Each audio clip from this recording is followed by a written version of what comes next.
Bismillahirrahmanirrahim. Assalamualaikum warahmatullahi ta'ala wabarakatuh. Alhamdulillah summa alhamdulillah, ma taufiqi wa lam tisamiya illa billah, wa alaihi tawakkaltu wa ilaihi unib, hasbi Allah wa ni'mal wakil. Rabbana afri' alaina sabran wa sabbit aqdamana wa ansurna ala qawmil kafirin. Qala Allah Ta'ala fil Quran Karim, Rabbi shrah li sadri wa yassir li amri wa hlul 'uqdatam min lisani yafqahu qawli. Allahumma amin. Alhamdulillah, syukur kita pada Allah. Dengan izin dia, Allah himpunkan kita pada malam ni bersambungnya bab berkenaan dengan tayamum, muka surat 76, kitab Bulughul Maram, hadis 141. Ani bin Umar, anak Sayyidina Umar, daripada Abdullah bin Umar, mufti kota Mekah, orang yang bijak tentang hukum hakam fatwa, ialah Abdullah bin Umar. Hampir semua orang rujuk dengan dia di Mekkatul Mukarramah. Maka dia menjadi musuh yang kuat, terutamanya musuh dia Hajjaj Usad As-Saqafi, musuh dia. Tapi Nabi SAW bila renung dekat Abdullah bin Umar, Nabi nanti bagi resipi kat dia, bacalah macam ni, baca ayat macam ni, baca ayat macam ni. Dia akan baca ayat-ayat tertentu, yang ayat-ayat tu dalam Quran kalau kita himpun, ustaz buat berkenaan dengan wasiat Nabi untuk dia tu, wasiat Nabi kepada sahabat-sahabat Nabi tentang ayat-ayat Quran yang baca ni sebagai pengadam untuk diri. Buku tu ustaz buat nama dia Mustajab Al-Quran, Mustajab Al-Quran. Maka Abdullah bin Umar, Nabi bagi kat dia 33 ayat, bacalah ayat. Dia akan baca ayat tu pengadang sampai Hajjaj Usad As-Saqafi duduk dengan dia. Bila Hajjaj Usad As-Saqafi duduk dengan dia, habis dah majlis, Hajjaj Usad As-Saqafi akan tanya, mana pi Abdullah bin Umar? Mana pi dia? Sahabat kata, bukankah dia duduk sebelah denganmu? Bukankah dia duduk di sebelah dengan wahai Hajjaj Usad As-Saqafi? Hajjaj Usad As-Saqafi kata, aku tak nampak dia. Sampai macam tu kelebihan yang dia baca ayat-ayat tu. Tak salah kita baca ayat tu. Baca ayat-ayat macam tu menjadi pengadam untuk kita. Daripada kita dah ambil tangkai, mangkai, segala merepek semua tu, ambil ayat-ayat yang Nabi pernah bagi pada sahabat-sahabat dia. Salah satunya Abdullah bin Umar. Pasal Nabi tengok ada sahabat-sahabat yang tertentu yang keliling depan ni akan ada musuh, orang tak berkenan, nampak orang tak berkenan, maka Nabi akan panggil Hajjaj Usad As-Saqafi bagi. Macam Nabi nak tinggalkan apa nama amanah dekat Muaz bin Jabal, Nabi bagi doa kat dia, au sini, aku nak wasiatkan dekat hang wahai penama Muaz bin Jabal, Allahumma aini ala dzikrika wa syukrika wa husni ibadati. Itu doa. Dah banyak lagi doa-doa yang mana sahabat Nabi kadang tanya kat Nabi, Nabi bagi kat mereka. Doa tu kita boleh baca. Doa tu kita boleh baca. Abdullah bin Umar radhiyallahu anhu qala Rasulullah sallallahu alaihi wasallam. Hadis ni dipegang kuat oleh mazhab Imam Syafi'i. Mazhab Imam Syafi'i berpegang kuat hadis ni. Daripada Abdullah bin Umar qala, kata dia, qala Rasulullah sallallahu alaihi wasallam, kata dia, kata Nabi sallallahu alaihi wasallam, Nabi kata at-tayammum darbatani. Abdullah bin Umar kata Nabi kata tayamum darbatani, kena pukul dua kali. Darbatun liwajhi wa darbatun liyadai ila mirfaqai. Maksud dia, pukul pertama muka, pukul yang kedua tangan, yang kadang-kadang tengok depan silat. Betul, bergelar. Orang nampak tak dia penama. Masalahnya ya, pukul yang pertama muka, pukul kedua tangan sampai ke siku. Itu nak balik. Hadis ada. Kita jangan kata lebih kurang. Kita kata ni apa. Tapi ulama kata di situ wasahah a'immatun waqfahu. Kesemua ulama-ulama hadis kata fatwa ni mai daripada Abdullah bin Umar. Mai daripada Abdullah bin Umar. Kalau mai daripada Abdullah bin Umar, lagi satu fatwa yang mai daripada Nabi sendiri ajak sahabat dia. Nabi ajak siapa dia? Ammar bin Yasir. Ingat tak bulan sudah kan? Ammar bin Yasir, Nabi duk ajak dekat dia, mai sini aku nak ajak, dengan satu pukulan. Kan? Yang kita ambil dah. Dia pukul sekali, ataupun terus dia basuh tangan dia, kan, tangan.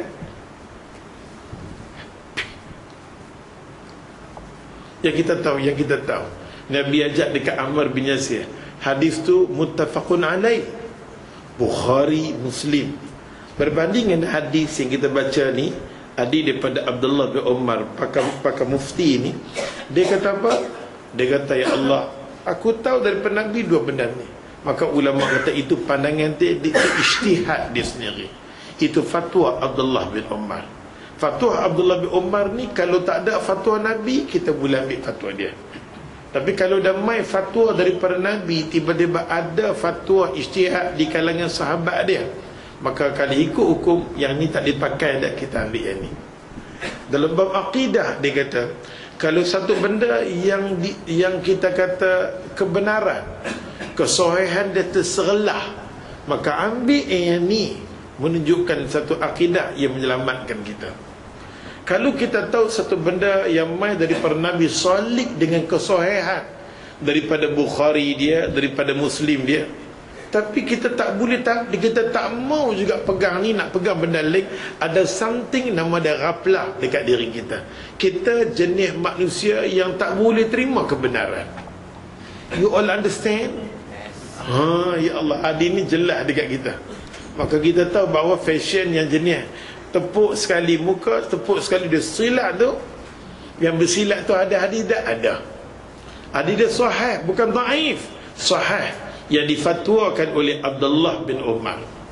Abdullah bin Umar ni kuat, terutamanya mazhab Imam Syafi'i akan pandang satu benda fatwa yang mai daripada Abdullah bin Umar strong. Bagi mazhab pengikut mazhab Imam Syafi'i, satu benda yang mai daripada Abdullah bin Umar, yang dia dikenali sebagai fatwa, mengeluarkan fatwa di kalangan sahabat Nabi hebat. Kalau sahih hadis dia, automatik benda tu dijadikan dalil atau hujah. Tetapi kalau dah dapat ada satu hadis yang lebih sahih daripada dia, kita kena ambil yang tu, kita tinggal yang ni. Tapi kalau tak ada hadis sahih hadis dia saja, hadis dia tu kita jadikan dalil yang strong. Jadi mungkin sahabat-sahabat kita yang dah ambil wuduk macam ni, dia pegang dia ni tak salah, pasal dia mengikut, dia lagi tak yakin, kan? Aku mazhab, tak apa, ikutlah kamu sebelum kamu diikutkan. Nampak tak? Pasal ni esok kita mati, esok ni kita mati, satu benda yang Tuhan nak tanya dekat kita, siapa ikutan hang, siapa yang hang ikut dulu? Hang nak reka apa? Hang nak reka apa? Nampak tak? Hang nak reka apa masa tu? Esok ni masuk dan mati, Allah nak tanya kat kita, hang ikut siapa Tuhan hang, siapa Nabi hang, siapa ikutan hang, hang nak mereka apa? Nak kata Abdullah bin Umar, dia penampak malaikat melekat di dekat hang. Abdullah bin Umar sendiri pun ambil daripada Rasulullah, maka lebih baik kita ambil daripada Nabi sallallahu alaihi wasallam. Benda ni bukan senang tau. Pasal tu bila orang yang ada akidah yang strong, dia akan letakkan diri dari Allah dan Rasul di depan, senang masalah urusan agama. Tapi bila kita tak boleh letak agama ni mai daripada Allah bagi agama ni dekat Nabi, selagi itulah kita tak akan nampak. Nampak tak? Dan sahabat-sahabat Nabi radhiyallahu anhum ni, dia lebih faham agama, tak nafikan. Macam Abdullah bin Umar ni, ulama mengatakan masa majlis Nabi duk ajak cara-cara ambil tayamum, mungkin dia tak ada, pasal tu boleh keluar ni. Dia orang yang straight ikut Nabi, dengan arti kata dia tak ada, dia tak tengok benda tu. Masa Nabi duk tegur dekat Ammar macam ni, mai pun nak ajak dekat hang, direct. Semua Ammar buat kesalahan tayamum, Nabi perbetulkan dia, semua sahabat Nabi tengok. Maka hadis tu kalau kita mengaji dia lebih kuat. dia lebih kuat. Maka kita pun seronok untuk beramal. Orang tanya siapa tak? Hang bukan ulama, siapa? Hang pula fatwa sendiri. Tak ada. Sekat mana yang kita tahu, kita buat. Mai tambak tayamum, aku tahu yang ni yang lebih baik. Beramal. Dan berkeyakinan mengatakan yang inilah satu benda, amalan yang benar. Buat. Mana kita dah mengaji? Ni duk mengaji lama-lama. Lepas tu nak ataskan petambang, dia buat silat lagi. Malaikat tu kata, duku hang baru tahu. Apa yang hang dengar, apa yang duk silat, nampak? Sambung hadis. Keterangan ni saya tak mau nak baca. Okey? Pasal ulama hadis dalam derajat, tengok ulama tulis. Derajat kedudukan hadis ni, kalau Ustaz nak syarah, ni panjang pula. Derajat kedudukan hadis ni, ulama mengatakan lemah. Sebab lemah bertentangan dengan hadis yang lebih kuat, yakni fatwa Rasulullah sallallahu alaihi wasallam. Maka dia kata kat sini ni agak cengih sikit. Hukum dia cengih sikit lah. Cengih sikit. Haram bertayamum seperti cara disebutkan pada hadis yang lemah di atas. Ni hadis cengih. Kita baca boleh, tapi jangan kata haram hang. Oh, gaduh ya Allah. Nampak tak? Kita jangan kata macam tu, sebab hadis tu sahih. Bagaimana sahih, dia boleh beramal. Pasal dia tak tahu kedudukan, dia tak tahu. Dia kata ni sahih, aku nak beramal dengan benda ni. Dia tak tahu, kan? Tapi kalau ikut ulama hadis, satu benda yang telah ditunjukkan oleh Nabi, total cara dia, tak ada ragu-ragu lagi. Tiba-tiba kita nak ambil benda yang lain, dia dah jadi satu benda yang akidah kita tak cantik dah. Pasal tu tuan kita kata haram.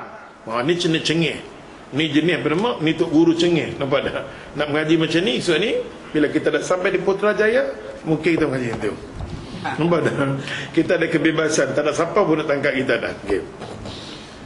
An Abi Hurairah radhiyallahu anhu qala Rasulullah sallallahu alaihi wasallam, kata Abu Hurairah radhiyallahu anhu, kata Nabi sallallahu alaihi wasallam, Nabi kata as-sa'idu wudu'un muslim. Sa'id maksudnya tanah adalah wudu untuk orang Islam. Jangan kita kata bila kita duduk atas bas kita bertayamum. Yang kita ambil wudu tu kita bertayamum, duduk dalam bas tak boleh turun. Duduk dalam bas tak boleh turun. Jenis bas apa? Bas jahil. Tulis nama bas jahil. Kita naik pula bodoh. Bas tu nama bas jahil. Dia naik pula jenis tak berhenti. Dia benda tak berhenti. Zuhur dengan asar, Allah tak berhenti katalah. Kita buat macam mana? Maka terus kita boleh jamak. Kita musafir, jamak kasar, kita bertayamum. Bila kita bertayamum semayang zuhur dengan asar, yang kita tayamum tu adalah wudu, menggantikan dengan ayat. Ayat tak ada, wudu dengan bertayamum sama. Wudu dengan ayat, dengan wudu dengan tanah, wudu dengan tepuk-tepuk ni semua sama. Yang penting dia wudu. As-sa'idu wudu muslim. Dia kata bertayamum dengan tanah itu adalah wudu untuk orang Islam. Khusus Allah bagi kepada Nabi Muhammad saja, tak bagi pada mana-mana Nabi pun. Mana Nabi pun tak ada tayamum fashion macam tu, melainkan Muhammad. Maka jangan kita niat aku duduk di atas ni ialah sembahyang menghormati waktu. Malaikat kata hormat kalau tak apa. Dah cukup waktu dah sembahyang, kena sembahyang. Kena sembahyang. Zuhur dengan asar bukan nama sembahyang hormat. Malaikat kata katuk hang sembahyang hormat kalau hotak hang kok mana hang pun mai. Nampak tak? Sembahyang hormat ni tak ada. Ada fahamkah? Ayo kada pula. Nampak tak sembahyang macam ni semua tak ada. Pasal tu Allah mai satu tahap kita mengajak kena serius dah. Bila kita duduk longgak kata semayang ni macam ni, dia jadi satu macam. Yang semayang menghormati waktu ni tak ada langsung atas agama. Atas agama tak ada. Dah duduk atas tu semayang. Semayang wudu dia ialah tayamum. Wudu dia tayamum dan semayang zuhur dengan asar, ya Allah dia sampai okey. Dia tak apa ini semayang menghormati waktu. Bila sampai kena buat jamak dah kasar semula balik. Ataupun kita qadha. Ini nama dia semayang ghaflah. Ada faham? Oh ya Allah. Wudu dah ya Allah, kita baca pelan-pelan. Tenang. Jangan ke mana-mana. Masih lagi rancangan yang sama. Ada faham? Dia kata sini wa illam yajidil ma'a asyara sinin, walaupun kita tak jumpa ayat, dia kata 10 tahun. 10 tahun tak jumpa air sekalipun, maka 10 tahun itulah sembahyang kita dengan tayamum yang tak perlu dinamakan sebagai qada. Setengah mengatakan bahawa pendapat ni kalau ulama kata kita kena hormat, okey, mungkin apa nama dalil dia tak jumpa ke macam mana, wallahu alam. Mungkin kita dulu-dulu. Pasal tu kita kena hormat dengan ulama dulu. Mereka taklah mengaji tinggi-tinggi sampai pergi merata. Walau macam mana pun mereka buat kitab dengan bahasa yang cukup, ya Allah Tuhan. Kita kena hormat ni, kena hormatlah. Kena hormat, nampak tak? Mungkin pendapat-pendapat dulu mengatakan bahawa kita dah sembahyang macam tu punya lama, ya Allah, 10 tahun dengan keadaan bertayamum, lepas tu kita kena qada balik. Kita kena qada balik. Istilah tu tidak ada. Nabi sendiri sebut. Nabi kata kepada Abu Hurairah radhiyallahu anhu. Abu Hurairah ni pencatat wahyu bagi Nabi, sahabat Nabi yang paling banyak sekali cerita bab agama. Sampai ulama hadis kata kalau kita tolak Abu Hurairah, seolah-olah kita tolak agama. 1/3 daripada agama akan jadi lingkup bin Jahannam. Maka dia kata kat sini, wa in lam yajidil ma 10 sinin, kalau 10 tahun pun dia tak jumpa air, maka wuduk dia adalah dengan cara tayamum. Tuan kita kata Tuan kita kata bertayamum. Dia kata fa idza wajadal ma, tiba-tiba mai air, cik air mai, dia masih lagi gatai nak berterusan dengan bertayamum, orang macam ni falyataqillah, takutlah kamu pada Allah. Nampak tak? Tuan kita terjemah, dia kata tetapi bila dia mendapatkan air, dia kata tulis air. Pasal orang Pulau Pinang dia baca dengan sirah air, dia boleh baca dengan dua wajah. Tetapi bila dia kata mendapatkan air, dia kata dia jumpa air, hendaklah ia takut kepada Allah. Nampak air, dia nak terus dengan tayamum. Ni jenis rapelah. Dah air main cek air dah bunyi mai, dia gatai pula, dia nak ambil dengan cara tayamum tu tak boleh. Hendaklah ia, dia kata, memakai air untuk wuduk, dia kata. Walabsid basar, maksudnya dia kena basaratuhu, batang tubuh dia mesti bagi kena air balik. Hadis ni disahihkan oleh Ibn Qattan, lakinna sawaba Darul Qutni irsalahu. Ni tak apalah. Dengan arti kata kedudukan hadis ni adalah walaupun mursal sahih. Hadis ni boleh kita guna pakai. Maka dalam dia kata hukum di sini wajib bertayamum selama tidak ada air, sesuai seperti mana kata dalam surah Al-Maidah. Dalam surah Maidah yang panjang lebar dia, ya ayyuhalladzina amanu idza kuntum ila sholati faghsilu wujuhakum, sampai ke akhir. Fa illam yajidil ma, kalau tak dapat air fatayammam, hendaklah kita bertayamum. Surah tu sendiri aja umum sangat. Bila tak ada air, tayamum. Tak ada air, tayamum. Walaupun 100 tahun sekalipun. Anggap macam tu sudah. Sepanjang hidup duduk bertayamum, tak apa. Wali Imam Tirmizi, tengok pula hadis yang ketiga.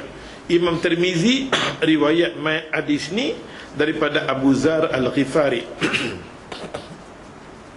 An Abi Zar Al-Ghifari radhiyallahu anhu, nahu, dia kata Abu Zar Al-Ghifari pun riwayat yang sama cerita, kalau tak ada air bertayamum. Mai tengok pula dua kes yang berlaku kepada dua sahabat Nabi ni. An Nabi Sa'id Al-Khudri radhiyallahu anhu qala,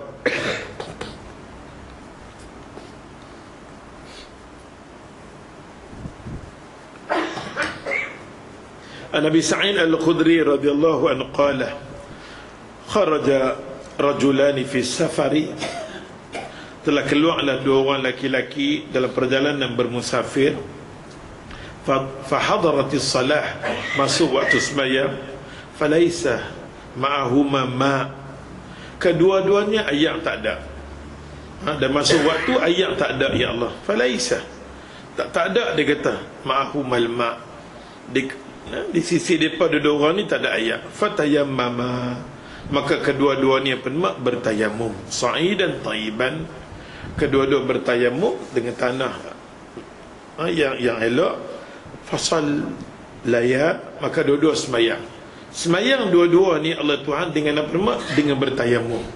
Depa semayang dengan tayamum. Summa wajadal ma fi waqti, tengok dia kata dia katalah waktu zuhur. Depa tunggu sampai pukul 2 tak ada ayat. Depa ijtihad pukul 3, depa kata dah lama dah ni. Nampaknya mai kita ambil tayamum, depa sembahyang Zuhur. Elok dah selesai sembahyang Zuhur semua, nak masuk apa nama asar. Pukul 4.20 masuk asar, 4.23 masuk asar. Tengok ya Allah. Pukul 4 suku, ayat bunyi. Ayat mai. Ayat pikat pancok tengok ayat mai. Allah, banyak-banyak ayat.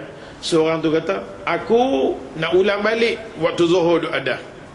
Ni, lagi setengah duk ada lebih kurang 15 minit ni sebelum masuk waktu asar. Maka dia kata, aku nak sembahyang Zuhur, aku nak sembahyang. Dia kata, aku tak mau, aku dah sembahyang dengan tayamum ni sekali je, tak ada 2 kali Zuhur, tak ada dah. Nampak tak? Akhirnya dua-dua berkelahi.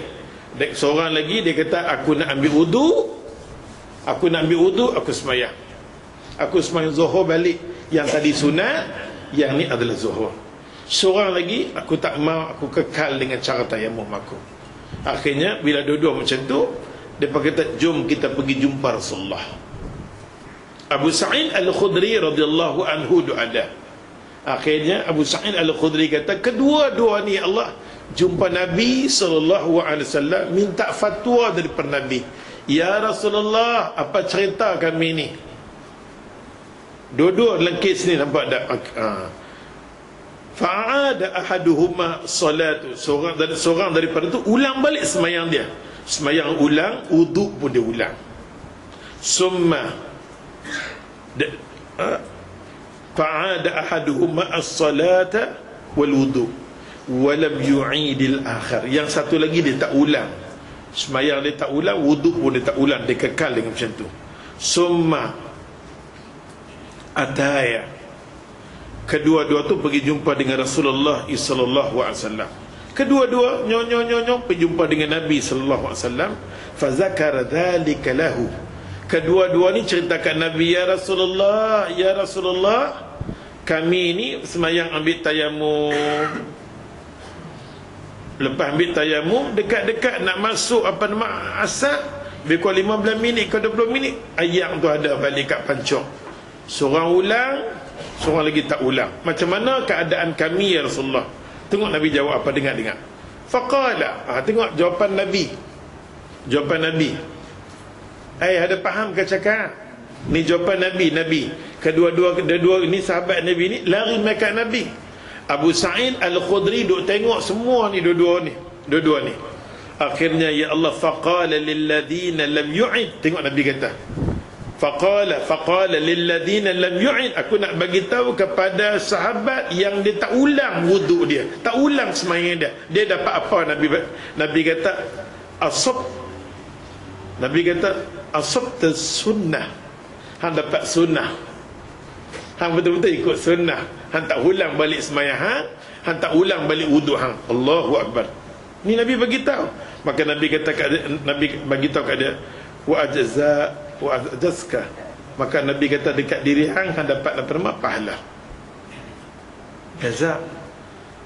Hang dapat pahala asabta sunnah. Hang dapat sunnah. Salatuka, Nabi kata. Wa qala al-akhar, yang satu lagi pula Nabi bagi tahu kat dia, Nabi bagi tahu kat dia, laka ajrun maratain. Hang dapat 2 pahala. Yang diulang semayang tu dapat 2 pahala. Yang tak ulang dia dapat sunnah Nabi, dia dapat pahala. Nabi bagi tahu kat dia. Nampak tak? Rawahul Imam Abu Daud dan Imam Nasa'i. Dalam bab hadis ni, dalam kes di tempat kita, kalau kita mengaji, kalau kita dengar Tok Guru bagi tahu, kalau ayat damai, maka ulanglah balik zuhurnya. Maka zuhurnya tadi tu matilah dia, maka diganti dengan zuhur yang hidup. Ada faham? Ada zuhur mati dan zuhur hidup. Matikan zuhur tu, dia jadi sunat. Lepas tu kita kena buat zuhur pasal ayat ada. Dalam bab tu kita tengok, kalau dia mengajak macam tu, kita diam sudah. Ada pasal fatwa Nabi. Nampak? Dia tak boleh kata pada mak, kena ulang balik. Itu tak boleh. Bila dia paksa, dia tak, macam mana pun semayang dia tak sah. Bila ayat damai, dia teruskan dengan semayang tayamum, baginya tidak sah. Dia tak boleh kata macam tu. Selagi mana Nabi bagi ruang, dia kena kata yang ni pun boleh, yang ni pun boleh. Dia tak boleh pegang satu. Ada faham? Dia tak boleh pegang satu, pasal Nabi bagi tahu dua-dua. Yang ni pun Nabi bagi tahu, yang ni pun Nabi bagi tahu. Tiba-tiba dia pegang satu. Malaikat kata, aku kata nampak tak kan? Jangan dia kata yang ni zuhur mati, ni zuhur hidup. Mana mampu nampak tak ada zuhur mati, zuhur hidup. Ya Allah, pasal tu bila bagi tahu, ini fatwa jelas. Abu Sa'id Al-Khudri radhiyallahu anhu, dalam bab tayamum ni, kita ni masalah di Malaysia tak clear. Tak clear sangat-sangat sampai kita kata kalau ambil tayamum, masa dia sakit dia dah ambil tayamum. Dia masuk hospital, dia tayamum, ayat duk ada dia tayamum tu, tak apalah, tak apa dia kata. Lepas pada tu dia kena qada. Nak mampu tak ada qada-qada dah. Kira dia ambil wudu dengan ayat tu, kan tadi kita kata wudu dengan tayamum tu sama ni wudu dengan ayat. Ayo. Ada faham? Baru ni ya Allah, ustaz kata seorang nak masuk hospital, dia nak masuk operation. Dia nak masuk dalam pukul 2, dia tolak dia masuk semua dah. Tapi dia dah cukup waktu 91 tu dia sembahyang. Ustaz macam mana? Ustaz kata kat dia, boleh jamak tapi tak boleh kasar. Pasal dia bukan bermusafir. Dia pun nak tolak dia masuk operation, dia pun tak tahu pukul 2 nak masuk pukul berapa dia pun tak tahu. Doktor kata mungkin lebih pada 2 jam. Tu Ustaz kata kat dia tu, nak keluar sementara nak celek-celek, orang nak pukul atau sementara nak ingat tak tahu pukul apa. Nak keluar saat ni pukul 5 ke tak sementara nak sedar mengarut. Ustaz kata kat dia, ya Allah tu, dia jamakkan semayang dia, semayang zuhur dengan asar sekali. Dibenarkan dalam syarak. Syarak benar. Syarak benar. Kita kata kalau buat macam tu haram kepala otak. Saat ni kalau dia masuk dalam tu, dia keluar asap, dia pergi ke mana dah. Kalau doktor kata 2 jam, cara dia nak hunai dia, cara nak keluar dia, nak tolak dia, nak duduk atas tu dia nak buat drama lagi kat setengah jam. Pasal duduk hayal dengan ubat macam tu semua, tak salah. Nampak tak? Kadang-kadang kita ucap ni, kita cakap ni, kita tak bimbang tau. Ya, orang duduk dengar fatwa kita. Kita duduk dengar. Kalau berdengar fatwa tadi yang kata ayat damai tu, kalau ayat damai maka haram, ya Allah kita kekal dengan tu. Ya Allah. Kalau tengok nampak ada ini, tak boleh kata macam tu. Dia boleh kata bermakna nak ulang balik, okey boleh. Ulang balik semayang, okey kita terima. Tapi dia kata semayang zuhur dia dengan tayamum tak sah, dia kena semayang semula balik. Dia kena semayang semula balik. Masalah qada-qada dia tak ada. Dia dah semayang dengan tayamum, habis. Nampak tak? Okey. Sambung hadis. Ada masa ustaz buka ke? Tak ada masa? Tak ada lah. Okey. Sambung. Di belakang ni semua syarah dia. Bacalah kamu sebelum kamu dibacakan.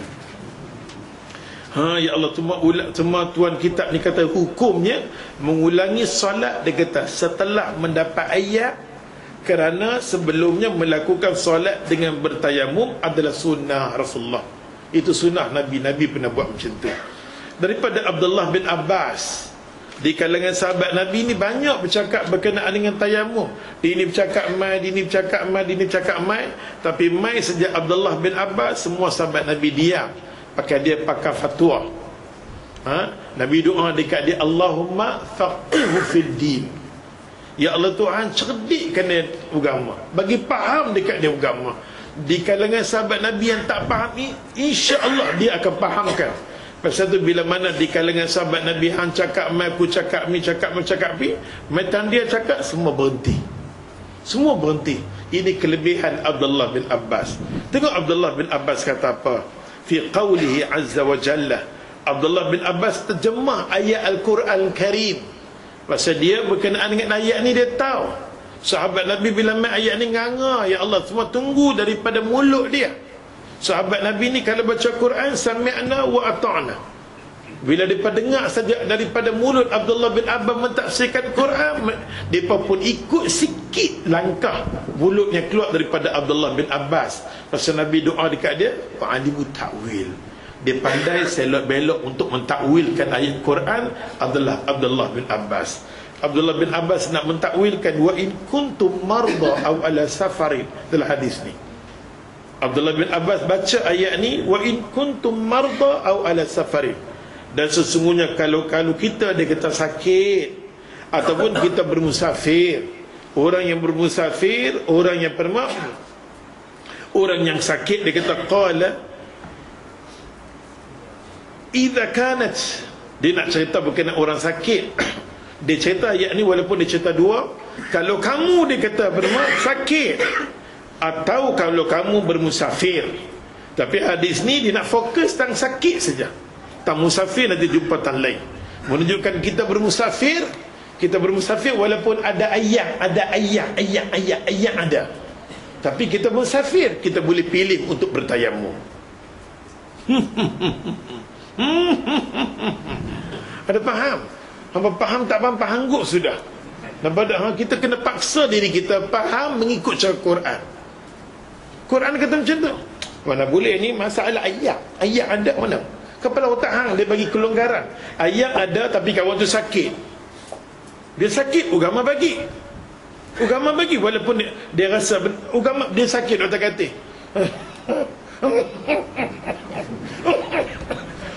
Dia penat kalau nak ambil wuduk pun dia penat. Tu dah. Allah ringankan dia walaupun ayat ada dia boleh ambil. Agama bagi, Allah kelonggaran, rukhsah bagi. Allah sendiri bagi kelonggaran bagi orang sakit. Dia demam. Dengan demam, dengan penat semua cukup. Nampak tak? Kita dah tengok orang penat seksa nak ambil wuduk. Punya seksa ya Allah Tuhan. Maka dia dibolehkan ya Allah agama bagi ya Allah dekat dia. Dia boleh ambil dengan cara tayamum, Allahu Akbar. Tapi bila kita nak ambil, kita duk ngaji, tak ada ayat, baru ambil wuduk, ambil tayamum. Ya, makcik tak boleh lah dengar mamak tu malam. Tak boleh kita kembali pada ayat balik. Tak apa, tak salah, cuma nak bagi tahu kalau dia nak ambil tayamum pun tak apa. Cuma kita ni seronok ayat, tak boleh lah ustaz weh. Rasa macam tak puas. Tak puas pergi ambil. Tak puas pergi ambil, tak apa. Dia tak puas, dia tak yakin satu benda tu, dia tak yakin. Tak apa, dia pergi ambil. Dia pergi ambil wuduk dengan ayat, tak apa. Tapi kalau dia yakin betul-betul, alhamdulillah. Dia yakin betul-betul, alhamdulillah. Maka di sini Allah sini tentang orang sakit dia nak terang. Abdullah bin Abbas radhiyallahu anhu kata dia, idza kanat, dia kata birrajuli, kalau sekiranya orang laki-laki itu dia kata al-jirahata fi sabilillah wal quruhu, dia kata orang laki-laki ni dia ada luka. Kalau ikut ada satu lagi, dia luka dekat kepala dia. Baru nampak tu guru ada dalam kuliah. Allahu akbar kabir. Idza kana birrajuli jaraha, membadak di kepala dia ada luka. Di kepala dia ada luka fi sabilillah, berperang. Cerita seorang sahabat Nabi. Sebelum ni saya cerita sikit tentang seorang. Allahu akbar. Abdullah bin Abbas masuk campur ni pasal apa? Ada seorang sahabat, dia pergi perang. Okey, waktu kita masuk hari ni, dia pergi perang. Bila dia pergi perang, luka, ya Allah, punya luka kepala, luka kaki, tangan, semua luka. Balik pada perang luka. Besok pagi dengar dia junub. Dia bersatu dengan isteri. Dalam keadaan sakaratul maut, dekat nak mati. Kan ini cerita benar. Luka punya dia tengok punya teruk, ya Allah, orang angkat luka sini. Esok bagi dengar. Apa dah jadi? Tengok kekuatan sahabat, ya Allah. Allahu akbar kabir. Luka seluruh, kalau kita sakit, Allah hampirlah mampu piah. Tapi kawan ni punya luka, ya Allah, kepala yang tu yang ni, semua tiba-tiba berlaku junub kat diri dia. Bila junub kat diri dia, apa dia buat? Keesokan hari dia tanya kat sahabat lah, ni aku macam mana? Aku nak kena mandi kah? Pergi tanya kat semua, apa pun hang kena mandi? Pergi tanya kat sahabat, semua kena mandi. Dia mandi. Lepas dia mandi terketak-ketak, lepas jadi kat diri dia, dia mati. Dia mati, ya Allah. Bila dia mati, Nabi dengar, subhanallah, ni ka fatwa, ya Allah, agama ajak. Nabi dengar, Nabi marah. Maka Abdullah bin Abbas, ya Allah, terang-terang cakap berkenaan dengan orang yang balik daripada medan perang. Dia kata jarahah, berluka, walaupun dia anggota bernama ni fi sabilillah, dia pergi berperang, fi sabilillah, berperang. Wal kuruh, atau luka-luka, dia jadi nanah apa satu macam dia luka, akhirnya ya Allah Tuhan, kalau berlaku dekat diri dia, keluar ayat mani ke macam biasa macam junub, fayujnibu, dia berlaku kat diri dia junub, fayakhafu, dia takut an yamut, dia takut mati kalau mandi. Pasal ada sahabat Nabi dia luka, dia mandi mati, aku tak mau macam dia, aku tak mau macam dia. Ini Abdullah bin Abbas cerita tentang sahabat ni tak mau jadi macam orang yang tadi mati. Maka dia pun fayakhaf, maka Abdullah bin Abbas kata dia takut ayamut, dia takut aku mati, dia takut dia mati. Ini kata salah, kalau aku mandi mas, aku nanti mati, apa aku nak buat? Maka Abdullah bin Abbas kata kat dia, fatayammam, bertayamum cukup bagi hang sakit, hang luka, bertayamum, jangan sentuh ayat. Macam demam, setengah orang demam, dia tak boleh dia kena air sejuk demam, seorang mari kata tayamum lah. Maksud apa tayamum ni? Yang aku tahu tak ada ayat saja. Maka agama kata wa in kuntum marda, kalau kamu sakit, maka Abdullah bin Abbas kata bertayamum. Abdullah bin Abbas baca ayat Quran, Allah sendiri bagi pada orang sakit bertayamum. Oleh sebab tu sahabat Nabi yang main dekat aku, menghadap dekat aku, dia luka dalam fisabilillah, luka jarah, semua luka, dia berada keadaan junub, kena mandi. Maka macam mana nak buat? Mandi dia diganti dengan tayamum, dah mencukupi dah. Dah cukup kalau dia mandi takut mati, dah cukup. Nampak tak? Begitu juga au ala safari, dia tak terjemah kat sini. Begitu juga bagi orang yang bermusafir, boleh dia bertayamum. Bertayamum lah kamu. Nampak dia kata kat sini hukumnya wajib bertayamum untuk solat. Dia kata bagi orang yang luka, yang khawatir, dia kata berbahaya jika kena ayak dekat diri, dia takut kena ayak jadi nanah kan, yang tu kan, yang ni kan, bertayamum. Mai pula persoalan ustaz, kita pergi pada hadis satu lagi, Sayyidina Ali. Mai pula berkenaan dengan kalau nak bertayamum dengan syarat dia tu mesti ambil wuduk dulu. Dengar macam mana Sayyidina Ali kata Sayyidina Ali radhiyallahu anhu, qala in kasarat ihda zandayai fasa'altu Rasulullah sallallahu alaihi wasallam fa amarani an amsaha ala jabair. Hadis dia kata walaupun rawahu Ibnu Majah dengan sanad wahid jiddan, tapi hadis ni boleh kita pakai. Hadis ni lah kadang-kadang orang kata ni hadis dhaif, tak boleh pakai. Sebab tak ada langsung hadis yang sahih cerita macam tu. Maka kita boleh pakai hadis Sayyidina Ali ni, boleh pakai. Terutamanya bagi orang yang aksiden, dia kena luka di tangan, balut tangan dia. Bila metang wuduk, sapu. Maka masalah sapu timbul. Ulama kata nak sapu dengan syarat dia dah ambil wuduk dulu. Kalau dia tahu kata dia nak aksiden, dia ambil wuduk dulu. Pasal dia tak tahu nak buat macam mana. Pasal tu dia main dekat Sayyidina Ali, dia dah kena dah, tangan semua dah kena dah balut dah semua dah. Maka Sayyidina Ali kata kat dia, sapulah kamu. Mari kita baca hadis terjemahan. Nampak tak? Pendapat ni lah ulama ambil dari pendapat Sayyidina Ali, walaupun lemah dijadikan sebagai dalil. Kadang-kadang hadis satu bab fiqh kita cari dalam hadis yang sahih tak ada, yang bawah sikit pun tak ada, semua dalam sahih langsung tak ada, yang ada di dhaif saja. Imam Syafi'i kata dhaif tu kita boleh ambil nak dijadikan sebagai dalil atau amalan kita. Berdalil kalau yang sahih tak ada, walaupun dhaif kita boleh ambil. Tapi kalau sahih ada, dhaif ada, kita ambil lah yang sahih.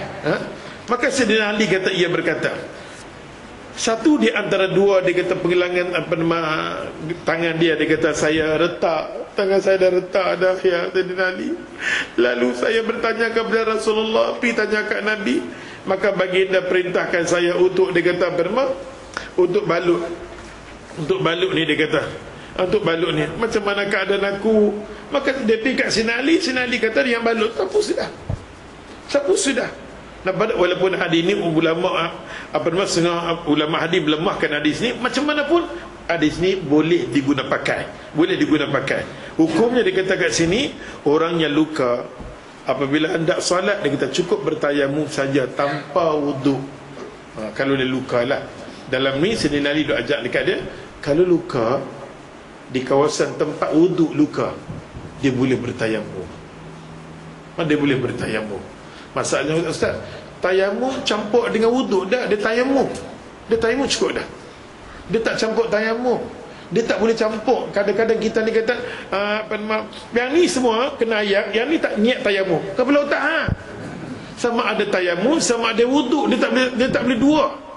Masalah terbaik kita niat kata bila kita basuh saja muka tuan-tuan, kita basuh tangan tuan-tuan. Kita basuh ni tuan-tuan. Bila mai tang sini tuan-tuan, perempuan, perempuan, kita cuma niat tayamum. Kepala otak ya,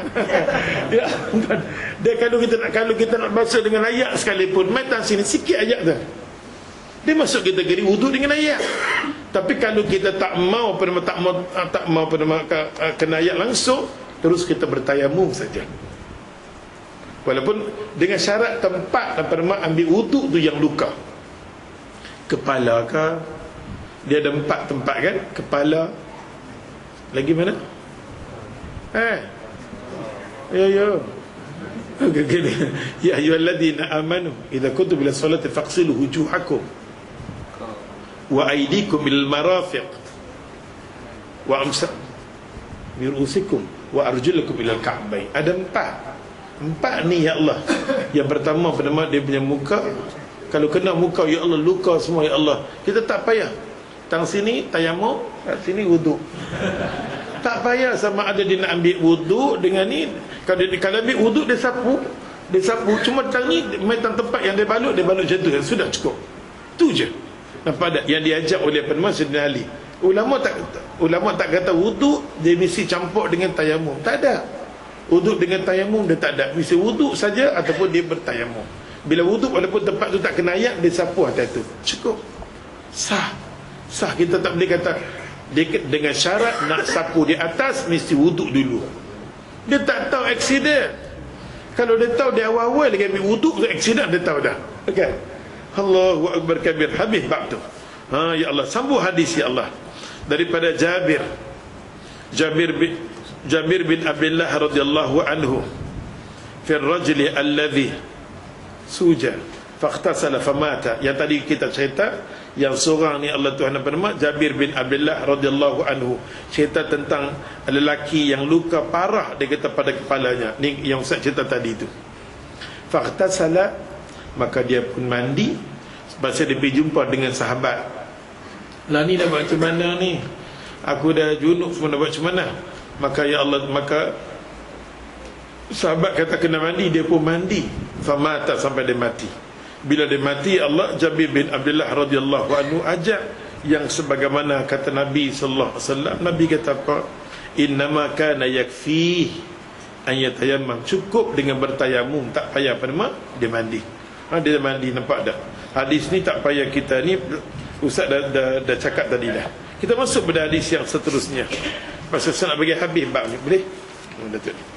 An Abdullah ibn Umar an Abdullah bin Abbas radhiyallahu anhu. Ibnu Abbas, Abdullah bin Abbas radhiyallahu wa anhu qala min as-sunnati an la tusalli ar-rajulu bitayammum illa salat wahid. Dengar sini penting. Summa yatayammamu li salatil ukhra. Hadis rawahu Darul Qutni bi isnad dhaif jiddan. Hadis ni tak boleh kita pakai langsung, dan ulama kata tak boleh dijadikan sebagai dalil. Hadis ni dalil tak boleh, apa pun tak boleh, ulama kata. Memang ulama tak bagi langsung ambil. Apa hadis ni kata? Allahu Akbar. Kita tahu tak, bila kita sebut nama Abdullah bin Abbas, sedangkan dia salah seorang sahabat Nabi yang cerdik menggunakan hukum, dia tak pernah menggunakan hukum yang tak tentu halal sepanjang hidup dia. Nabi doa dekat dia, Allahumma faqihhu fid din. Ya Allah, itu Tuhan cerdikkan dia, fahamkan dia masalah agama, bagi dekat dia agama. Nabi doa dekat dia, ya Allah. Maka oleh kerana kita nak sesuai dengan mazhab kita, kita sanggup buat mai hadis ni, nama dia jinayah dalam agama. Abdullah bin Abbas tak pernah. Tuan kita sendiri bagi tahu. Al-Hafiz Ibn Hajar Al-Asqalani kata bi isnad, sanad orang yang mengatakan Abdullah bin Abbas cakap benda ni adalah dusta benar-benar.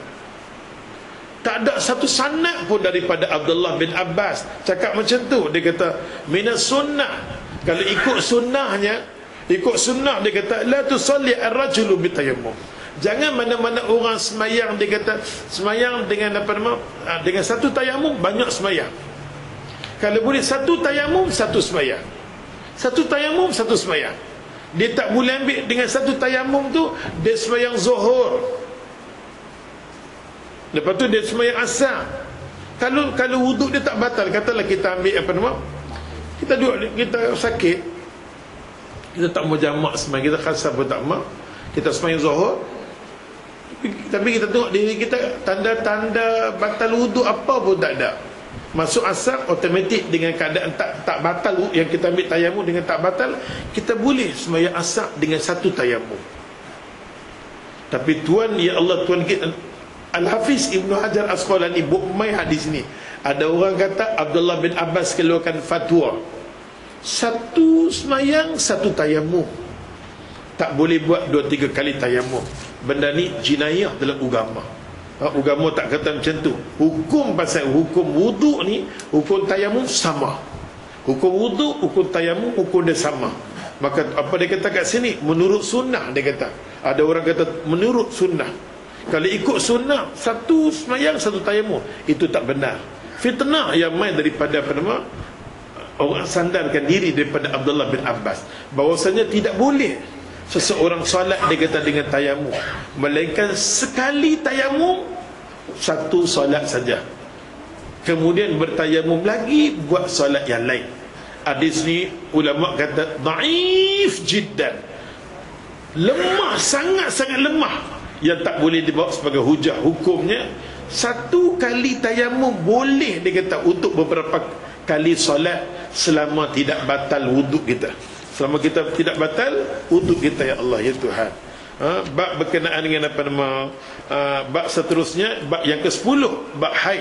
Bab haid ni ustaz tangguh, dan bab haid ni kita tangguh. Bab haid ni kalau nak berbicara, nanti orang perempuan kata ni apa punya mazhab ni mampu pula. Nampak tak? Dalam ni bab haid ni kita tengok banyak yang tak seraksi dengan yang kita duk mengaji.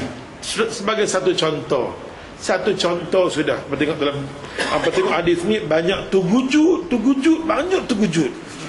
Ya Allah, memang tergujut, sangat-sangat tergujut. Allahu akbar kabira. Hadis kita tengok, ya Allah, Allahu akbar kabira, ya Allah. Asma binti Umais ni bukan calon-calon orang perempuan dah. Dia kahwin yang pertama dengan siapa dia? Dengan Ja'far bin Abi Talib kan? Woi, ya Allah, Asma apa mengaji tentang, walaupun fiqh dia fiqh haid dia bagus, fiqh wanita dia bagus. Ya Allah, Asma binti Umais, dia salah seorang perempuan sahabiat yang berkahwin yang pertama sekali dengan Ja'far, mempanggil apa nama, Ja'far At-Tayyar kan, pertama syahid Ja'far. Kes dia lah yang apa nama, Nabi pergi di rumah tu, Nabi pergi di rumah, Nabi kata Asma, Nabi ketuk rumah dia, Nabi ketuk rumah Asma, Assalamualaikum, Assalamualaikum. Nabi pergi rumah dia. Masa tu dalam peperangan Mu'tah, suami dia syahid. Nabi pipi, Nabi nak bagi tahu, kata penema suami dia syahid. Nabi pun dia buka pintu, Asma terkejut. Nabi main rumahku, tak pernah Nabi main. Cuma Nabi kata ada apa nama anak Ja'far bin Abi Talib. Ambil dia. Bila ambil Asma kata aku duk mandilah anak dia. Nanti aku siap aku bagi. Dia pegang anak dia. Nabi pegang anak dia, Nabi menangis. Asma kata pasal faham menangis Rasulullah, mesti ada sesuatu hang cerita kat aku. Nabi kata Asma, sesungguhnya suami hang syahid dalam peperangan Mu'tah. Sedih, dia punya melupuk, ya Allah. Asma punya panggil pada masa tu dia melupuk betul-betul macam tai pusuk. Masa tu bulan haram lagi. Dia buat gila-gila. Dia buat gila-gila. Masa tu bulan haram lagi. Dia terkejut dengar. Maka Nabi bagi tahu kat sahabat, ya Allah, dia adalah keadaan macam tu, jangan kita makan dan minum di rumah dia. Kes ni lah yang Nabi tegur ni hadis. Nabi kata ni rumah si mati, jangan kita makan dan minum di rumah si mati. Upacara takziah, ulama kata 3 hari, ada ulama 7 hari, ada ulama 40 hari. Itu ulama kelak. Ulama nampak tak? Lagi mana dia sedih lagi itu, jangan kacau dia. Dia sedih, jangan kita pergi rumah dia. Kita pula pergi hari pertama, kita kata pergi rumah mati tak nak makan apa. Nampak Datuk Imam semua, ya Allah, satu masjid pakai pergi. Ni duk zikir-zikir apa tak ada akal. Dia pun tak keluar pun. Nampak daripada tunggu. Yang duk pergi masjid pun duk tunggu. Apa ni, tak nampak apa pun. Dah zikir hujung dekat dia doa. Dia doa pun kalau tidak doa duk tolak. Ada satu talam. Mana apa pun tak ada. Tok Imam duk risau. Ni aku nampak pelik rumah ni. Aku tak pernah pergi lagi rumah. Nampak tak? Nabi tak bagi. Nampak Nabi pesan. Nabi pesan dekat sahabat rumah Asma, jangan makan dan minum. Maka timbullah di kalangan ulama-ulama kata, ya Allah, 3 hari takziah. Pada masa tu jangan kita makan dan minum di rumah dia. Jangan makan dan minum rumah dia. Ada dapat ulama mengatakan lebih pada tu lagi. Kepada kita, ya Allah, tu terbalik. Totally hadis larangan ada. Dan kita tanya, mana hadis diperbolehkan pula? Inilah cara mengaji. Cara mengaji kita main cara dalil, bukan main cara ikut. Ni dia nak buat fisabilillah, apa salahnya? Siapa kata salah? Tak mau lah macam tu. Tak mau macam tu. Hak gila-gila macam tu tak mau nampak. Kita tak mau ikut berat. Dia nak buat untuk mak bapak dia. Tak mana salah, aku pun tak tahu. Kepala hutang hang, pasal Nabi sendiri sebut direct. Nabi kata jangan makan, jangan minum di rumah Asma. Hadis tu Nabi sebut direct. Hadis tu, hadis yang boleh ni tak mana pula? Tak mana pula hadis boleh? Nampak tak? Pasal hang nak makan seorang, hang cerita lah nak makan senang. Hang tak Allahu Akbar. Ada faham ke? Nampak tak? Ya Allah, tapi bab macam ni mengaji macam mana pun, bila mai keluarga kita mati, tetap mentah darah makanlah kamu sebelum kamu dimakankan. Yang paling nampak, Nabi kata dia duduk sedih, ya Allah Tuhan sedih. Tapi hari pertama ni orang jarang pi lah pasal bernama roti canai berlampat kan. Orang jarang pi pasal hari pertama tak ada nak buat apa pun, bihun orang tak pi. Hari pertama sikit sangat. Hari kedua mungkin nasi. Hari ketiga confirm nasi masak merah. Nampak ada seronok pasal tu. Jadi orang Pulau Pinang ni, kita kena rasa seronok. Mati saya makan. Kelebihan pasal tu, bila orang mati kita kena rasa seronok. Kan? Dulu pula di Masjid Hashim Yahya, dulu kami ustaz pula pergi semayang juga. Bila dengar orang mati tak ada, kami lari. Pasal apa? Satu mayat orang kaya dapat RM10 duduk semayang ni. Kita kena duduk di soft yang pertama atau soft yang kedua. Jangan soft lambat-lambat. Pasal takut-takut imam tu habis awal, dia duduk bagi tu tak ada mata kata Assalamualaikum, rugi dah. Ada. Di sini ada lagi ke bagi duit-duit imam? Tak ada ke? Bagus ampun dia kan. Orang dapat kadang-kadang orang duduk kat masjid ni untung. Dia cuma doa nampak mayat mati, alhamdulillah 2 mayat. 2 mayat. Nampak semayang mayat satu mayat kalau RM5, 2 ada 10 dah. 2 ada 10 dah. Hak jenis mayat mamak ni mati, dia berbomat dengan roti canai, tengah-tengah tu dia gula, dia balut. Ada makan. Hari mati tu dapat, alhamdulillah. Nampak tak? Lepas tu pergi pula kat kubur, duduk atas tikar mengkuang tu, duduk rapat-rapat sikit-sikit. Nampak tak? Dapat dalam situ, dapat lagi. Untung. Nampak? Katalah 2 mayat kita dapat 30, berarti tiap hari kalau mayat duk mayat, jadilah duduk dalam situ je. Allahu Akbar kabir. Cara apa kita nak kos kan, ekonomi sekarang, sudut ekonomi, pergi duduk dalam situ cuti-cuti. Hari ni Sabtu ada saja orang mati. Tiap hari mesti orang mati. Allahu Akbar kabir. Oleh sebab tu kita kalau mengaji tengok Asma' binti Umais, mula-mula Ja'far bin Abi Talib syahid. Bila syahid, ya Allah Tuhan, dia kahwin dengan siapa? Dia kahwin dengan apa nama? Abu Bakar. Subhanallah. Bila dia kahwin dengan Abu Bakar, lepas tu dia kahwin dengan apa nama? Sayyidina Ali. Sayyidina Ali. Tapi masa Ali kahwin, masa tu apa nama, Fatimah dah meninggal dah. Dah meninggal lama, barulah Ali kahwin dengan Asma binti Umais. Maka Asma binti Umais ni kahwin dengan ramai sahabat. Tapi Masya Allah, pengalaman dia banyak. Pengalaman dia banyak. Sebagai contoh, hadis ni duk cerita dekat kita, ya Allah, bab berkenaan dengan apa nama sahabat Nabi. Tengok dia cerita kat sini. Asma binti Umais, dia mai pula, dia kata Fatimah binti Abi Jahsh, semua ni lari mai kat Nabi, ya Rasulullah, ya Rasulullah. Contoh dalam hadis-hadis ni gabung ke semua. Seorang sahabiat mengadu kat Nabi, ya Rasulullah, aku ni pasal Aisyah tegur dekat dia, pasal apa hang tak semayang, pasal apa hang tak semayang bagi Fatimah binti Abi Jahsh. Dia kata aku tak semayang, darah duk mai kat aku. Tempoh ambil tempoh hang, lepas tu hampir mandi, lepas tu semayang. Tak mau. Nabi kata bila ada darah tak semayang, aku pun tak semayang. Aku pun tak semayang. Nanti saat dia mai tak mai, dia mai tak mai, dia mai tak mai, macam mana kedudukan aku ni? Dia mengadu dekat Nabi SAW. Maka apa Nabi SAW kata kat dia, ya Allah, adalah hadis-hadis yang banyak ni. Kita tengok di sini, banyak, ya Allah, hadis-hadis dia. Maka Nabi SAW, Nabi sebut, Nabi kata kat dia, ya Allah, Nabi kata macam ni. Nabi kata ada Asma, hari apa nama, hari yang tak mai tu, berapa hari yang hang mai? Katalah dia kata kadang-kadang darah kita tak menentu, perempuan. Dia mai 2-3 hari tu tak mai. Dia bersih. Lepas tu dia mai balik. Macam mana? Keadaan fiqh kita kalau ikut Imam Syafi'i, dia kena tunggu 15 hari. Betul tak? Hangguklah 15 hari. Tunggu 15 hari, betul.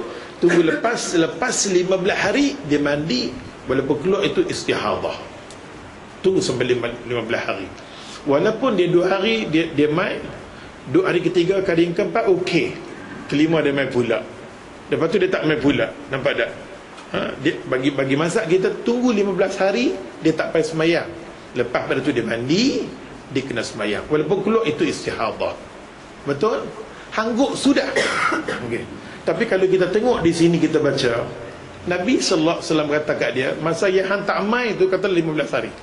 2 hari hang mai. Lepas tu 2 hari lagi tak mai, masa tak mai pi mandi. Pi mandi, Nabi kata mandi semayang. Dia berhenti, dia mai pula, stop. Jangan. Lepas tu dia bersih, dia mandi semayang. Ayo. Ada faham? Oleh sebab tu fiqh bab-bab macam tu ustaz tangguh dulu, tangguh dulu. Faham tak ni? Tangguh dulu. InsyaAllah kalau ada masa kita cakap. Kita cakap macam mana kedudukan dia. Kita di Malaysia macam muslimat kita ni, tak apalah berpegang 15 hari. 15 hari, lepas tu kita mandi. Kalau keluar juga itu istihadah. Pasal bab ni dia kata Nabi suruh tengok darah. Tengok darah merah ke, dia main coklat ke, dia main macam mana, semua kena tengok. Perempuan lelaki-lelaki kena belajar bab ni. Kadang-kadang daripada menipu, kata I tak boleh semayang. Nampak daripada menipu, nampak tak? Kadang-kadang dia dah bersih awal, dah zuhur dah. Tak, duk, ada lagi sikit. Penipu nampak dah, kena mandi, nampak dah. Ada lagi sikit. Ya Allah, itu nanti bab tu kita tengok.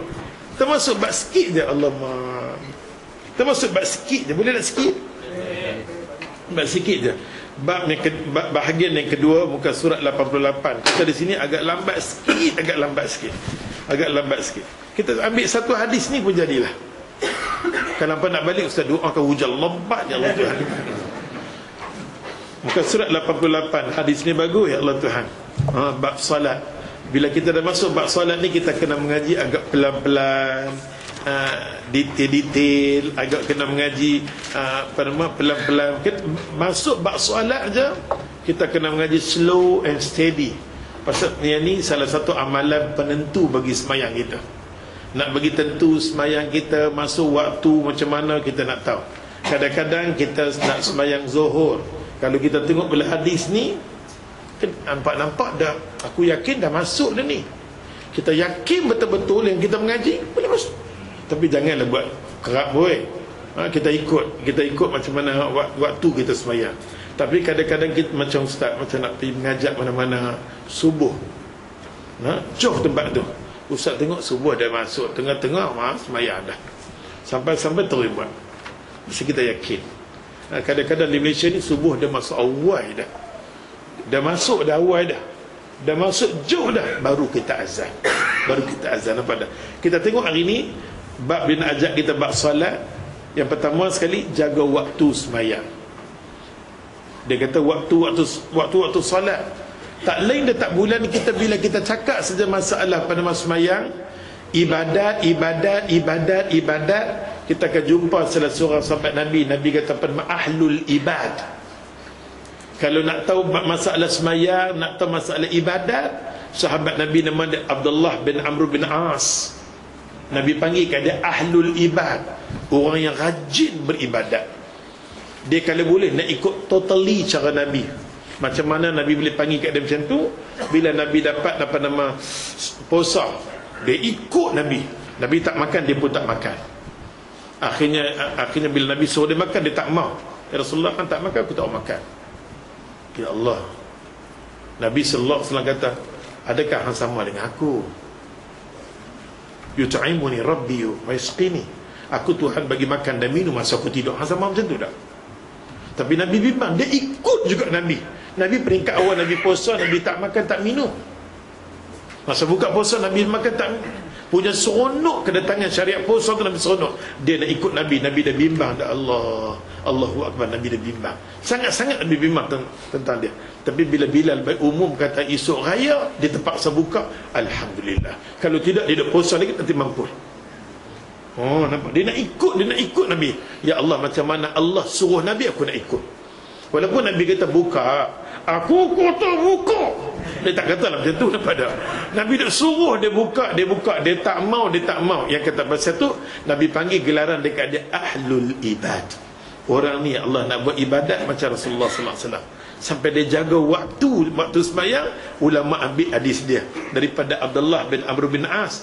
Dia terlalu jaga waktu, sangat-sangat bersembahyang. An-Nabi sallallahu alaihi wasallam qala, dia kata sesungguhnya aku bersama-sama dengan Nabi sallallahu alaihi wasallam. Qala, apa Nabi kata? Waktu zuhri iza zalati syams. Masuknya waktu zuhur tu bila nampak matahari tergelincir. Dia kata, nampak tak? Matahari tengah-tengah dia tergelincir sikit je, dah masuk waktu dah. Nampak tak? Tuan kita kata di sini daripada Abdullah bin Amr bin As bahawasanya Nabi SAW telah bersabda, waktu zuhur saat tergelincir, dia kata matahari tergelincir, matahari sikit je. Kita ambil sikit lagi, nampak pun boleh. Tapi kalau sekiranya waktu zuhur ni dia sikit kelonggaran, nanti kita mengaji. Walaupun di tengah-tengah dia masih lagi tergelincir, panas sangat-sangat, Nabi minta kalau boleh tunggu sampai dia sejuk sikit. Kalau panas sangat-sangat, Nabi kata itu percikkan api neraka Allah Ta'ala. Kalau boleh jangan semayang. Bila nak semayang, Nabi kita tunggu. Zuhur boleh. Kita nak, katalah kita suruh penemas anak kita balik daripada sekolah, dia balik sekolah punya peluh, aku kata semayang ke hang?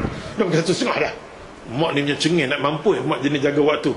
Mak cik peluh, agama tak bagi dia rest. Mak oi, semayang waktu tengah hari yang panas sangat-sangat, agama suruh dia gejak sikit, tunggu sampai dia rasa okey, tak ada panas okey. Masuk dalam masjid panas sangat-sangat, ya Allah, boleh kita gejak dia masuk 1.5, kita ambil 1.45, dia gejak, diperbolehkan dalam agama. Diperbolehkan dalam agama benarkan. Nampak tak? Jangan kita kata siapa melambatkan waktu nar, masuk neraka orang lambat. Yang tu bab lain, hang nampak tak? Oleh sebab tu tuan kitab ni kata kat kita, ya Allah, hadis ni waktu zuhur dia kata idza zalati syams. Idza zalati syams, tergelincir matahari, masuk dah zuhur. Kita tengok. Lagi satu dia kata wa kana dhillu ar-rajulu katulihi ma lam yahdur waqtul asr. Waktu asar pula dia kata kat sini, waktu asar pula dia kata waktu zuhur. Kita seseorang dia kata sepanjang badannya, dia kata selama dia kata beliau tiba waktu asar macam ni. Kita nak tahu waktu zuhur masuk ialah tergelincir matahari. kita nampak sikit bayang. Okey, kita nampak sikit bayang. Dan bayang tu pula kita tengok apa nama? Dia punya bayang dia tak sama. Dia punya bayang tu kan dah kita sama, itu dia penghujung bagi zuhur. Terlebih sikit dah masuk waktu asar. Tak faham. Macam ikan 5 kaki dia punya tinggi dia. Dia tengok bayang tu dah ada 5 kaki 1 inci. Ada sikit, tak ada sikit saja. 5 kaki 1 inci ke 2 inci. Automatik kita tahu waktu apa nama? Waktu asar. Waktu asar dengan arti kata waktu zuhur, bayang sikit sampai sama dengan bayang dia, itu adalah waktu zuhur. Dan lebih sikit tu bayang, lebih pada bayang kita, dah masuk waktu asar. Dah masuk waktu asar. Tapi kadang-kadang bila kita berdiri tengok, bayangku dah lebih jauh dah sana asar, memang asar masuk lama dah. Asar tu dah masuk lama daripada ya Allah. Dia kata lagi kat sini, ya Allah Tuhan, tengok malam dia kata tasfarru syams. Waktu dia kata waktu apa nama asar pula, nampak dia bayang terlebih sikit sampai ya Allah nampak apa nama ke kuning-kuning. Dia kata nampak dah, nampak dia, matahari nak terbenam tu, nampak kan? Itu penghujung. Itu penghujung dia kata. Waktu salatul maghrib, waktu solat maghrib pula bila terbenam matahari. Bila terbenam matahari. Bila terbenam matahari, kita tahu lah itu maksudnya waktu maghrib. Malam yaghbi syafaq. Maka di sini kita tengok Abdullah bin Abbas lah yang pandai. Orang tanya dekat Abdullah bin Abbas, matahari apa nama tenggelam masuknya waktu maghrib. Maghrib ini sampai mana? Sampai mana? Ya, yang dikatakan nama syafaq, kenapa dia? Abdullah bin Umar lah sebut. Abdullah Umar kata waktu maghrib ni sampai dia kata tak nampak dah, dia kata kemerah-merahan, tak nampak, dah nampak dah gelap, maka masuklah waktu isya. Masuklah waktu isya. Ini pendapat yang diberi oleh Abdullah bin Umar. Kita tengok hadis. Wa waktu salatul isya, waktu sembahyang isya ni pula, sembahyang isya ni asal usul dia maksud di mana? Ila nisful lail awsat. Maksud dia sembahyang isya ni asal usul dia tengah malam pukul 12.30. Ini nak cakap tentang hadis yang macam mana masuk waktu sembahyang. Masuk waktu sembahyang isya tengah-tengah malam pukul 12.30. Faham? Tak faham pun tak apa, hanggup. Kan? Lepas tu dia kata kat sini lagi, waktu salatul subhi min tulu'il fajri ma lam tatlu'il fajr. Maksudnya sembahyang subuh pula bila terbitnya matahari. Okey? Kesimpulan adalah hadis ni daripada Abdullah bin Amr bin As kata apa? Sembahyang zuhur nampak matahari tengah-tengah, tak boleh sembahyang. Dia tergelincak sikit masuk waktu zuhur. Tergelincak sikit waktu zuhur, matahari tergelincak sikit je, sampai sama saiz dengan kita, itulah waktu zuhur. Masuk sikit tu nampak bayang sikit, sampai sama bayang dengan kita, itu waktu zuhur. Dah terlebih bayang, masuk waktu asar. Asar sampai nampak waktu matahari nak tenggelam, nampak kekuning-kuningan, itu waktu asar. Dan nampak kemerahan tu dah tak elok dah. Dia tenggelam saja matahari, itu waktu maghrib. Tenggelam matahari maghrib. Nampak tak? Sampai tak nampak dah maghrib, maghrib sampai tak nampak dah kemerah-merahan tu, masuk waktu isya. Okay? Nampak tak? Tapi dia tak terang di sinilah. Yang Ustaz kata tadi, pendapat daripada Abdullah bin Umar yang kita duk beramal sekarang ni. Tapi Nabi SAW dalam ni pula dia kata isya pula kalau ikut maghrib, dia maghrib kalau ikut pada hadis ni maghrib, tenggelam matahari sampai tak tahu sampai tengah malam 12.30. Pasal waktu sembahyang isya di tengah malam, kita mengaji dah nisful lail, di tengah malam 12.30 1. Asal usul sembahyang isya ni di tengah malam pukul 12.30 1. Tapi Nabi sendiri angkat tangan, kita tengok, laula an asyqa ala ummati ya Allah, kalau kau tak beratkan umat aku, kalau boleh mailah waktu maghrib ni, waktu isya dipercepatkan. Nampak tak? Ni waktu isya dah masuk dah. Dah masuk. Cuma hampa tak sembahyang. Okey. Nampak tak? Dah nama waktu subuh pula terbitnya matahari. Terbitnya matahari, okey? Fajar. Kita nanti dia akan ajak fajar sidik, fajar. Ni cara ringkas dia nak bagi kita tentang masuknya waktu. Masuknya waktu. Cuma saya nak tutup dengan 2 hadis sikit lagi. Walahu min hadisi Buraidah. Buraidah ni salah seorang sahabat Nabi, straight terutamanya terlalu jaga waktu asar. Nabi kata jaga asar, jaga subuh, jaga asar. Sahabat Nabi kata, ya Rasulullah, subuh mungkin, tapi asar takut kami kerja. Dia pekerja kadang-kadang dia lambat, takut. Maka dia nak pastikan macam mana asar ya Rasulullah. Ya Rasulullah, kalau ikut asar ni masuk waktu cepat. Kalau ikut yang pada hadis ni cepat. Pasal bila nampak benda, bayang terlebih sikit aja dah asar.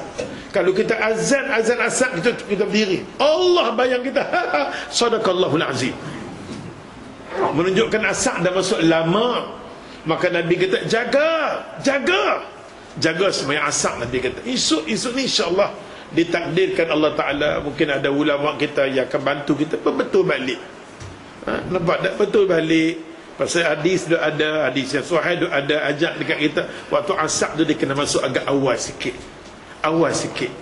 Cuma Imam Abu Hanifah dia lambat. Kita dah semayang dah, Allahu Akbar, kita dah habis dah semayang dekat sejam, tiba-tiba ya Allah tu nak masuk asar. Dia punya asar ya Allah ni dia mau waktu asar dia juga. Okey. Oleh sebab tu walahu hadis yang daripada Imam Muslim, hadis daripada Buraidah. Buraidah ni Buraidah Ibn Husain Al-Aslami nama dia. Salah seorang sahabat Nabi, dia cukup straight, ya Rasulullah, macam mana aku nak tahu mayat tu soleh, mukmin ke tak mukmin ke, soleh tak soleh, macam mana aku nak tahu macam mana. Nabi bagi tahu kat satu, Buraidah hampir tengok tandai dia peluk, alhamdulillah, bergetar sikit pun peluk, alhamdulillah. Dia nak tahu mayat mukmin. Buraidah Ibn Husain Al-Aslami, cerdik dia ni Allah. Termasuklah terlalu jaga waktu asar. Aku takut asar aku.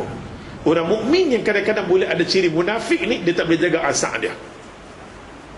Mukmin yang tak boleh jaga waktu asar dia dengan dia tak elok ni, ada ciri-ciri yang tak elok kat dia. Ciri mukmin yang tak elok, asar tak elok. Ada faham?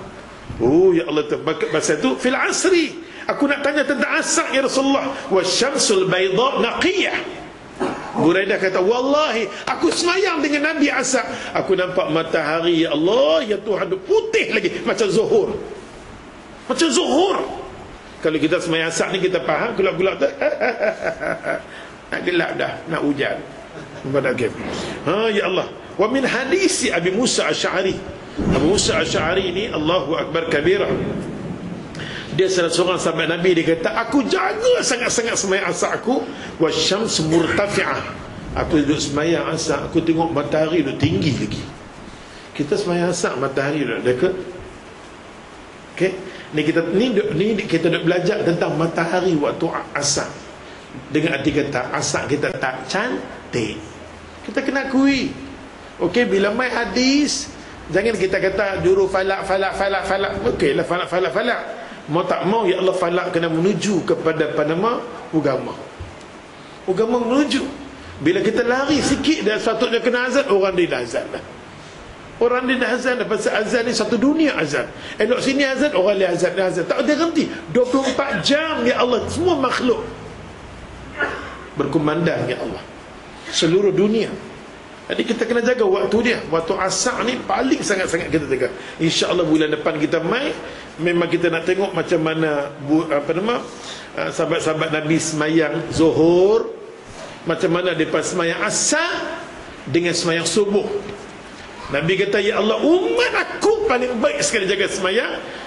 Cantiknya asar dia, cantiknya subuh dia. Lepas tu kita tengok pula di kalangan sahabat Nabi, Allah kata, ya Allah, Macam mana Nabi SAW minta dekat Allah Ta'ala, ya Allah, semayang, ya Allah, tolonglah kembali, ya Allah, jangan kau jadikan, jangan kau wajibkan semayang semayang asar di tengah-tengah malam. Daripada tidur. Nampak tak? Lepas tu kita tengok di kalangan sahabat Nabi radhiyallahu macam mana mereka semayang. Dan macam tu juga Nabi SAW, Nabi kata, ya Allah, dalam muka surat 95 nanti kita tengok, Nabi kata pada Rafi' ibn Khadij, salah seorang sahabat Nabi, dia nak pergi perang. Diri dia Rafi' ibn Khadij, dia nanti pakai pakaian tentera. Sampai dia masuk dalam bilik semayang, semua orang pakai, dia tengok dekat dia ni sasau ke, gila ke apa. Dia pakai tentera. Dia nanti pakai dengan anak panah sini, semua anak panah. Sampai Nabi pun tengok sahabat Nabi senyum dekat dia. Nabi tanya kat dia, nak pergi mana wahai Rafi' ibn Khadij? Ya Rasulullah, aku tenging sangat-sangat nak mati syahid. Aku dah bersedia dengan uniform aku. Subhanallah. Teringin kalau boleh ada suruh jihad, jemputlah aku ya Rasulullah, jemputlah aku. Nabi bagi tahu kat dia, nak pergi jihad, nak buat apa benda pun, aku minta hang satu je, asbihu bis subhi, tolong cepat-cepat jaga sembahyang subuh. Apa hang nak buat pun, penentu bagi sembahyang, asbihu bis subhi, cepat-cepat sembahyang subuh, fa innahu a'zamu li ujurikum, sebesar-besar pahala. Katalah hari ini hari Sabtu, kenapa Allah nak bagi hari Sabtu ni jadi baik sangat-sangat. Kita buat kenduri arwah jadi baik, kita buat apa pun Nabi baik, kita buat program apa pun jadi baik, dengan sembahyang subuh kita cantik. Kalau sembahyang subuh tak cantik, Allah kata a'zamu li ujurikum, pahala ganjaran pahala hari Sabtu tu terletak pada sembahyang subuh. Cantik sembahyang subuh kita, Allahu Akbar, lepas pada tu amalan kita jadi cantik. Sembahyang subuh rekod, buat kenduri, Allah panggil satu orang makan, insya-Allah pahala. Malaikat kata insya-Allah. Nampak tak? Oleh sebab tu ya Allah, subuh ni penting. Kita nak tengok tentang waktu sembahyang yang sahabat Nabi jaga sangat-sangat, terutamanya dipersuka jaga waktu zuhur. Nabi kata jaga siang hari, yang baik, yang paling baik sekali sembahyang ialah sembahyang zuhur. Sembahyang zuhur diperpanjangkan dia. Kadang-kadang sahabat Nabi baca, kita tengok ni nanti Allahu Akbar, sembahyang zuhur diperpanjangkan, diperpanjangkan. Dan kita nak tengok sembahyang mana kena panjang, sembahyang yang mana kena pendek. Kesemua ni ada dalam bab solat, insya-Allah. Bulan depan dengan izin Allah Ta'ala kita sambung lagi. Dekat sini dulu kita sudahi dengan tasbih kifarah. Subhanakallah, syada la ilaha illa anta, astaghfiruka. A'udzu billahi minasyaitonir rajim.